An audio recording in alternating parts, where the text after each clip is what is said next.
Escándalo en el Miss World 2026, no soportó el aburrimiento y se quedó dormida en plena prueba del head to head. Soy Jans Castro y aquí te lo cuento. Bueno chicos, son casi la 1 de la madrugada en mi país, Perú, y estoy viendo ahorita en vivo y en directo el head to head, esta prueba, este reto del Miss World 2026. Y esta candidata no soportó el aburrimiento y se quedó dormida, Dios mío. Ya se aburrió de la Julia Amor. ¿Quién es esta candidata? ¿Puedo reconocer un poco? Creo que es Paraguay. ¿Qué está pasando con el Miss World? La otra vez se quedó dormida también la otra chica de Curazao. Ahora Paraguay se zurra. Déjenme sus comentarios. Pero pobrecitas, hay mucho trabajo. Atin nyo pong napanood itong usap-usapan ngayon dito sa social media, itong candidate na mula sa Paraguay, dahil nakatulog po siya mga kapolitika dito sa paghihintay sa sobrang tagal ng kanilang head-to-head challenge or itong kanilang interview portion dito sa nagpapatuloy pa rin na day 15 ng Miss World 2026 na gaganap pa rin sa bansang Vietnam, in particular dito sa Nha Trang province. So napanood nyo itong pinag-uusapan ngayon na video at nag-viral siya mga kapolitika, itong pambato ng katulog dahil napakatagal ng paghihintay.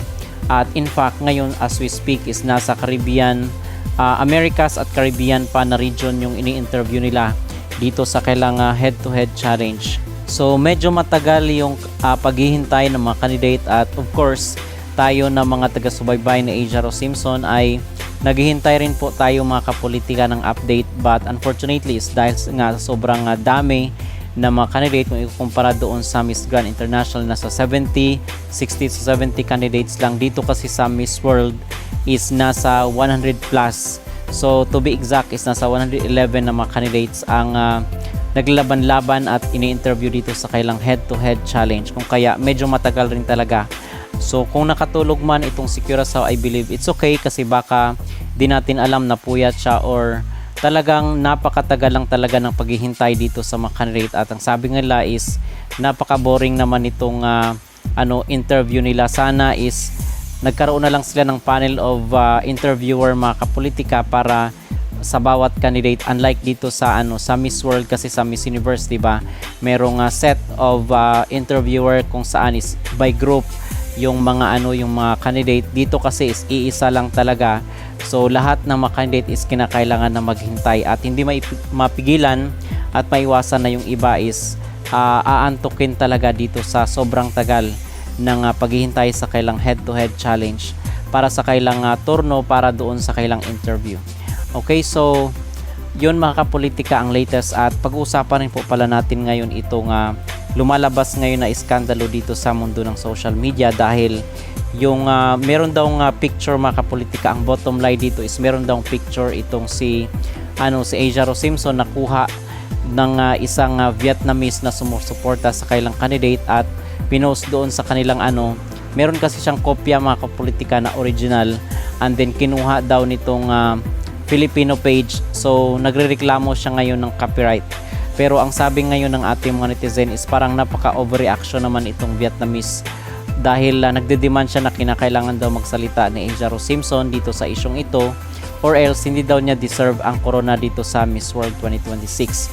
So dinadamay ngayon, pero I believe na strategy ito ng mga Vietnamese kasi consistent itong si Asia Rose dito sa laban, in particular sa kailang fast track challenge ay consistent ang laban at malakas nga ang ating pambato dito sa Miss World 2026. So I believe na strategy ito ng mga Vietnamese na sirain ang imahe ni Asia Rose Simpson para maapektuhan ang kanyang laban or para ma-distract siya dito sa kanyang mga ginagawa. Okay, so strategy ito kasi bakit pa kinakailangan ni Asia Rose na diba, magsalita dito? Hindi naman siya in the first place yung kumuha ng picture na yun, na kung totoo man yun, kasi ang sabi dito is galing daw ito doon sa Pinterest na website, pero sabi ng Vietnamese kinalkal niya daw or tiningnan niya yung Pinterest at wala naman daw picture doon nakahalin tulad ng pinost nitong Filipino page sa social media.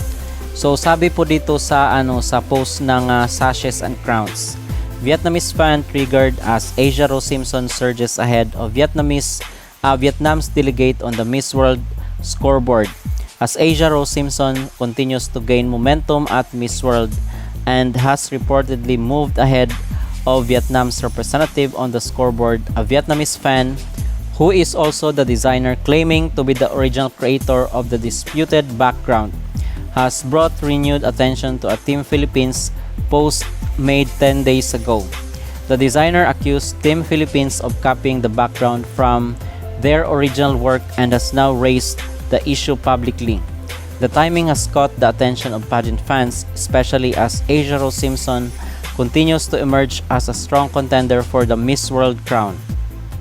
So with the Philippines delegate gaining momentum in the competition, some fans are now asking, is the Vietnamese fan simply defending their original work, or is frustration growing as Asia Rose Simpson gets closer to the crown? The statement an update regarding copyright infringement. The official Miss World Philippines organization page unilaterally removed and cropped my design, the opal photo, to replace it with a photo of their queen. When contacted to resolve this issue, they just seen it and didn't reply at all. Should we go ahead and DM the official Miss World page too? So ipapaalam daw nila mga kapolitika sa page ng Miss World dahil doon sa background. Hindi pala ito picture ni Asia Rose Simpson mga kapolitika, background lang doon ng picture ni Opal, and then kinuha daw ng page ng Pilipinas dito sa Miss World para gamitin doon sa picture ni Asia Rose Simpson. Asia Rose Simpson, as you are representing a nation and participating in a pageant here in Vietnam, I expect you to speak up against this copyright issue and show respect for the Vietnamese people.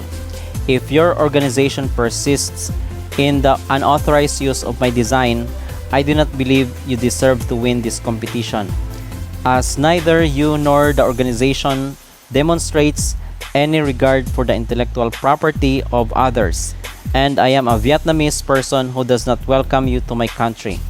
So yun mga kapolitika, itong statement ni Nguyen Phuoc Tin dito sa kanyang pag-claim di umano sa picture or sa background na ginamit ng Miss World Philippines. So background lang naman pala mga kapolitika yung kiniklaim nitong Vietnamese na kinuha daw ng isang page natin dito sa Miss World at pinalitan dito ng picture or larawan imahe ni Asia Rose Simpson. Parang napaka-OA naman, overacting naman ito, at the thing is 10 days ago pa pala nangyari itong pagpo-post nitong Miss World Philippines, and then ngayon lang nagreklamo na nasa peak na ng kompetisyon itong si Asia Rose Simpson. So I agree doon sa sinasabi ng ating mga supporters na parang timing ito para siraan yung imahe ni Asia Rose Simpson at para ma-off siguro sa kanyang organization mga kapolitika dahil dito sa isang bagay na hindi niya naman kagagawan. So for me, I believe na i-deadma lang ito ni Asia Rose Simpson kasi in the first place hindi niya naman ito kagagawan mga kapolitika, at si Asia is dapat mag-focus lang kung ano yung kanyang ginagawa dito sa Miss World.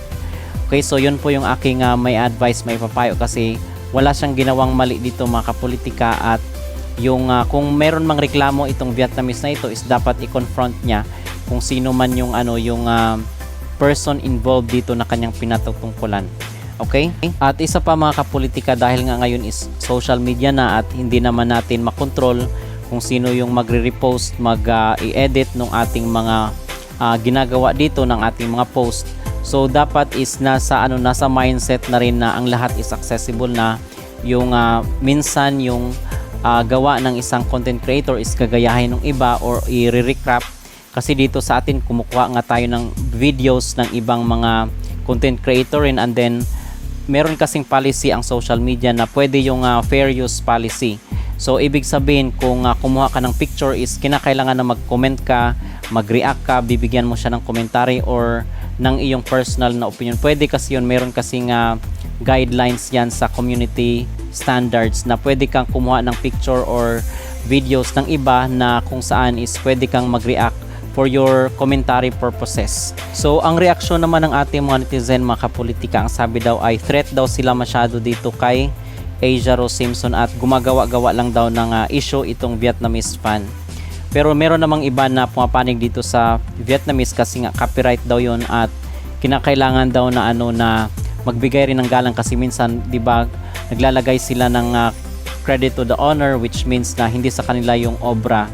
So baka walang ginawang ganun or walang nakalagay ganun sa caption kung kaya nagrereklamo itong Vietnamese fan. So sabi dito, may mali talaga, lalo na kung may copyright nga. Sino ba gugustuhin na makopyright ang gawa mo? Pero mali din nung Vietnamese na i-call out si Asia. Si Asia ba nag-upload niyan? Yung Miss World Philippines ang dapat na i-call out niya. Not Asia, may pasabi pa siya na di-deserve ni Asia manalo. Regardless kung AI or not, the fact na nauna ang poster ni Opal, they have the rights to claim na original nila yun. As for Asia, mali lang na naging copycat instead of inspiration, which disrespects sa idea of work of art ng Vietnamese designer. This is a bad call and possible madihado placement ni Asia dito. So para sa akin mga kapolitika, wala namang ginawa itong si Asia. So dapat na hindi talaga siya madamay dito in my own personal opinion. Okay? At doon po pala sa kailang Beauty with the Purpose is si Asia po yung number 1 dito na may pinakamaraming views sa kanilang YouTube channel mga kapolitika, at parang siya rin yung may pinakamahaba kasi nasa almost 7 minutes yung kanyang Beauty with the Purpose na may 17,000 views. At 19 hours ago yung kanyang video na pinost dito sa channel ng Miss World sa kailang YouTube. Okay, so far yun po ang pinaka-latest na update. So I believe again na dito sa naging issue ni Asia Rose Simpson na timing mga kapolitika na sa peak na ng competition, doon pa magrereklamo itong Vietnamese na ito na when in fact is 10 days ago pa pala nangyari itong pag-upload ng background di umano na kanilang obra na dito sa Miss World Philippines. So again, wala pong mali dito kay Asia Rose Simpson. Kung meron man po silang dapat na mag-answer or magbigay ng kailang statement is yung Miss World Philippines, hindi po sa Asia, dahil I believe na ito ay pang didistract lang sa kanyang ginagawa. Okay? So yun po ang aking masabi at mag-reaction. Ano po mga kapolitika ang inyong maging komento dito sa isang Vietnamese fan na kung saan is inaakusahan niya itong Team Philippines ng copyright infringement, at dapat bang magsalita si Asia sa isyong ito? At samantala mga kapolitika, meron po palang announcement ito si Sir Jojo Vergais dito sa kanyang social media account ngayon, dahil merong nang i-scam dito sa Telegram gamit yung kanyang pangalan na nirereto di umano para sa isang malaking pelikula dito sa MMFF or sa Metro Manila Film Festival sa December.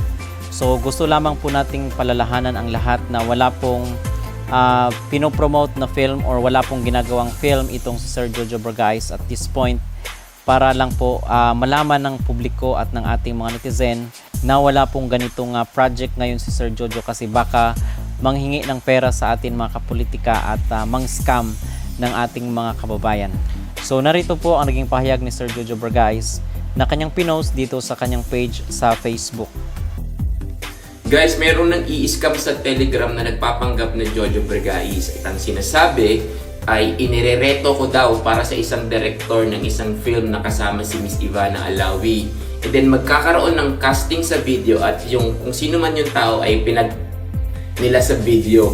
So please guys, maging maging beware kayo, because hindi naman ako nagre-reto basta-basta ng tao for a film, because wala naman akong pinuproduce na pelikula at the moment. And kapag gagawin ko yun ng formal.